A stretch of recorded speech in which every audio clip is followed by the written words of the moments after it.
The strangest thing about Helaena Targaryen isn't that she can see the future, it's that she never tries to stop it. Think about that for a moment. Every vision she's ever spoken about has come true or is slowly coming true.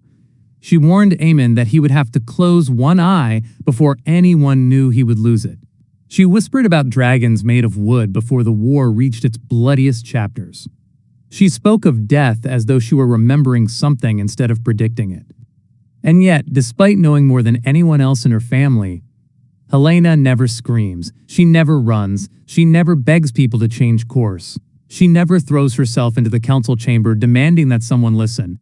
Instead, she watches, she accepts, she mourns tragedies before they happen, almost as if she understands something nobody else does. But what if that silence isn't resignation? What if it's certainty? What if Helaena has already seen the final moments of her own life, and every decision she's making now is shaped by the knowledge that no matter what she does, she cannot escape them? Suddenly, every quiet look, every hesitant word, every heartbreaking expression takes on an entirely different meaning. Perhaps the greatest tragedy in House of the Dragon isn't that Helaena can see the future.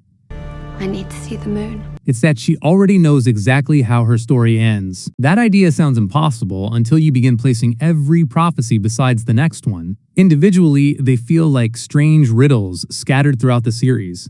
Little pieces of dialogue that seem mysterious until an episode later, when their meaning suddenly becomes clear. Together, though, they begin to form something much larger. They're not random glimpses. They're fragments of a single timeline unfolding inside Helena's mind. George R.R. Martin has always treated prophecy differently than most fantasy writers. His visions rarely exist to save lives. They exist to torment the people who receive them. Knowing the future is never presented as power. It's presented as a burden. Daenerys the Dreamer foresaw the doom of Valyria, but she couldn't save Valyria itself. Melisandre constantly misread the fires, despite believing she understood them. Even in A Song of Ice and Fire, prophecy is less about changing destiny than surviving the unbearable weight of knowing it. The difference is that she never pretends she can change what she sees. She behaves like someone who has already accepted that fate cannot be bargained with. One of the earliest clues appears so quietly that it's easy to dismiss until much later. As children, Aemon is mocked for not having a dragon. During the argument, Helaena calmly says he won't need one because he'll have to close one eye. Everyone ignores her. Why wouldn't they? It sounds like another one of her odd observations. Then Aemon loses his eye, and suddenly the audience realizes Helaena wasn't imagining anything. She wasn't guessing. She wasn't speaking metaphorically. She was describing an event before it happened with unsettling accuracy. More importantly, she delivered it without emotion. She didn't panic because she wasn't witnessing the injury for the first time. In a sense, she'd already lived through it.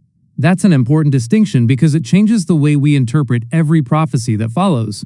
Helaena isn't reacting to possibilities. She's reacting to memories of events that haven't happened yet. Then comes perhaps the most devastating moment in her entire story. Before blood and cheese shatter the Green family forever, Helaena repeatedly speaks in cryptic phrases that seem disconnected from reality. At first, they sound like the anxious ramblings of someone overwhelmed by the growing tension surrounding the royal family. But after Jaehaerys is murdered, those earlier scenes become almost unbearable to revisit. Suddenly, every pause carries weight. Every strange sentence feels like a desperate attempt to describe something too horrific for ordinary language. Imagine living with the knowledge that your child is going to die and being completely unable to explain it in a way anyone else understands. Imagine trying to warn people while every warning sounds like nonsense. That's the true horror of prophecy. It doesn't merely show you the future. It isolates you from everyone living in the present. The television series takes Helaena much further than Fire and Blood ever did. In Martin's history, she's remembered as a gentle, beloved queen whose life collapses under unbearable grief. The book preserves her tragedy because historians recorded the events surrounding her, but it doesn't place readers inside her mind. The show changes that by making prophecy central to her identity. Instead of simply witnessing her suffering, we witness the impossible burden that comes before it. Every vision becomes another piece of emotional torture. Every fulfilled prophecy proves that the next one will probably come true as well. The audience begins fearing her predictions almost as much as Helaena herself, because we've learned they aren't symbolic warnings. They're glimpses into a future that refuses to change. Season 3 deepens that tragedy in fascinating ways. Helaena's visions become sharper, more direct, and more personal. Her confrontation with Aemon reveals that she sees far beyond the present conflict. She describes him burning without fire, words that seem impossible until his suffering begins unfolding in ways neither he nor the audience fully expected. Once again, she isn't trying to frighten him, she simply states what she knows. It's almost clinical. There is no satisfaction in her voice, no anger, no revenge. That's because prophecy has stripped those emotions away.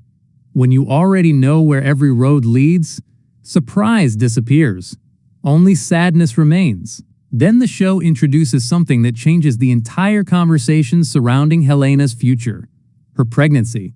At first glance, it appears to be another political complication, another heir whose existence threatens to prolong the Dance of the Dragons. Alicent immediately recognizes the danger, because another child gives Rhaenyra's enemies a rallying point and places Helaena in even greater peril. Her instinct is immediate: end the pregnancy before the war claims another innocent life. It's a practical decision born from fear. Yet Helaena refuses. That refusal deserves far more attention than it has received, because it doesn't fit the logic of self-preservation. She has already lost one child. She understands exactly how cruel this war has become. Why choose to continue a pregnancy under circumstances that almost guarantee further heartbreak? Unless she already knows why the child matters. That possibility completely transforms the scene. Helaena isn't refusing because she's naive. She isn't refusing because she's optimistic. She may be refusing because she's already seen what happens if the child never exists. If her visions reveal fixed points in history, then preventing the pregnancy could alter events in ways she understands better than anyone else. Or perhaps she knows it cannot be prevented at all. Throughout Martin's world, prophecy often creates the very future characters attempt to avoid. By resisting Alicent's desperate solution, Helaena may not be choosing tragedy. She may simply be accepting the path she already knows cannot be escaped. This raises an even darker possibility. What if Helaena's visions don't end with the deaths of her children, or with the fall of King's Landing, or with Aemon's fate? What if they continue all the way to the final moment of her own life? Suddenly, her unusual calm begins to make terrifying sense. Most people living through the dance are driven by uncertainty. They don't know who will survive. They don't know who will betray them next.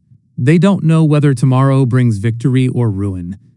Helaena lives under the opposite curse. She knows too much. Every conversation carries echoes of tomorrow. Every goodbye might be the last one.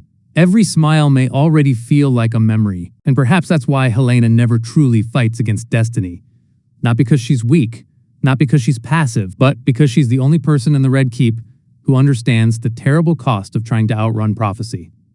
Every Targaryen believes they can bend history to their will, with dragons, armies, and ambition. Helaena alone seems to understand that history has already begun writing its ending, and she may have read the final page long before anyone else. Another clue that often gets overlooked is Helena's relationship with Dreamfire. In Fire and Blood, Dreamfire is described as one of the oldest and most magnificent dragons alive, and Helaena genuinely enjoys flying her. Yet the television series intentionally removes that part of her life. Instead of showing a queen who finds freedom in the skies, it keeps her trapped inside the Red Keep, wandering its halls like a ghost who already knows the castle will become her prison. That feels far too deliberate to be an accident. Dragons usually symbolize freedom for House Targaryen. They allow their riders to escape politics, to see the world from above, and to exercise power, unlike anyone else in Westeros. Helaena, however, rarely experiences that freedom. It's almost as though the writers want us to understand that her greatest prison isn't the Red Keep. It isn't even the war. It's her own gift. Every vision pulls her further away from the present and deeper into a future she cannot change. Dreamfire could carry her across the skies of Westeros, but no dragon can carry her away from tomorrow. That's why Helaena appears so detached from everything happening around her. She isn't ignoring reality. She's living in two realities at once, and the one still to come is far more terrifying than the one everyone else can see. That also explains why Helaena speaks the way she does. Most people assume her prophecies are riddles because she's trying to be mysterious, but nothing about Helaena suggests she enjoys confusing people. What if the problem isn't her willingness to explain the future, but the limitations of language itself. Imagine trying to describe years of pain, betrayal, death, and destruction to someone who hasn't experienced any of it yet. How do you explain Aemon's fate before he claims Vhagar? How do you describe blood and cheese before anyone knows assassins are coming? How do you tell someone they're standing at the beginning of a war that will destroy almost everyone they love? Perhaps those fragmented sentences aren't cryptic by choice. They're the closest Helaena can come to translating visions that arrive all at once instead of one event at a time. She isn't watching a sequence of moments like everyone else. She's seeing an entire tapestry of history, where the beginning and the ending exist together. To someone trapped inside linear time, her words sound like nonsense. To Helaena, they may be the simplest way to describe something no ordinary mind was ever meant to witness. And then there is the heartbreaking possibility that changes this theory completely. What if Helaena has already seen the moment history remembers most, the day she dies? Fire and Blood records her tragic end as one of the darkest moments of the dance, an event that sends shockwaves through King's Landing and pushes the city even closer to chaos. The historians describe what happened, but they never tell us what Helaena herself knew in those final days. The show has the opportunity to answer that question in a way the book never could. If Helaena has already witnessed her own death through her prophetic dreams, then every quiet scene becomes infinitely more devastating. Every conversation with Alicent, every glance towards her children, every moment of silence isn't simply a grieving mother struggling to survive another day. It's someone saying goodbye long before anyone else realizes they're about to lose her. She doesn't need to wonder whether hope still exists because she already knows where hope ends. The audience watches a woman trying to endure unimaginable grief. But beneath the surface, we may actually be watching someone carrying the unbearable knowledge of exactly when her own story reaches its final chapter. If that's true, then Helaena Targaryen isn't merely the most tragic character in House of the Dragon. She may be the loneliest. Every other player in the dance still believes the next battle, the next alliance, or the next victory might change history. Helaena stands apart because she understands a truth that even dragons cannot escape. Some fires are destined to burn. Some kingdoms are destined to fall. Some families are destined to destroy themselves from within. And perhaps the cruelest part of all is that she can see every one of those tragedies approaching while being powerless to stop even a single one. In the end, the greatest curse of House Targaryen was never dragons, madness, or the Iron Throne. It was giving one gentle, innocent woman the ability to see tomorrow and forcing her to live through it anyway.